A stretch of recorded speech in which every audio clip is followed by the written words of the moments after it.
ওদের এখন যে টেকনিকগুলো আছে সেখানে যখন আমরা ডাক্তারবাবুদের কাছে যাওয়া হয় তখন তারা দুটো জিনিস দেখেন, এক হচ্ছে টিউমারটা কোথায় হয়েছে এবং টিউমারটার সাইজ কত বড়, মোস্টলি এই দুটো জিনিস, তার সঙ্গে ম্যালিগনেন্সি। এবারে যেটা ব্যাপার সেটা হচ্ছে এই দুটোতে কিন্তু অসুবিধাটা হয়ে যায় যখন আপনি প্রথমে বলছিলেন যে দুটো মানুষ same stage, same tumour size, তাহলে একজন ভালো আছে একজন খারাপ আছে, তার মানে ওই দুটো ইনফরমেশনের বাইরেও তাদের দুজনের মধ্যে কিছু ইউনিক ডিফারেন্স আছে। সেই ইউনিক ডিফারেন্সগুলোর জন্য আমাদের কাছে এনাফ টেকনোলজি নেই, যেটা হচ্ছে ইউনিক ডিফারেন্সগুলো বা যেগুলো আমি বললাম সেই ইনফরমেশনগুলো গ্যাদার করবে।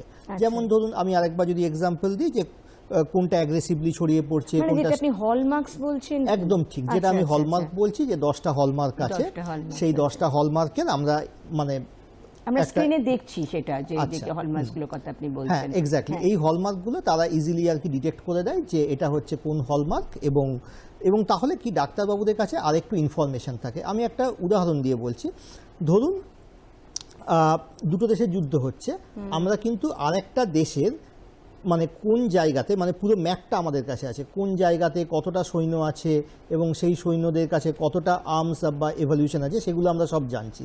তাহলে ডাক্তারবাবুদের কাছে যদি এই ম্যাপটা থেকে থাকে তাহলে তাদের ক্ষেত্রে ট্রিটমেন্ট করাটা খুব সহজ।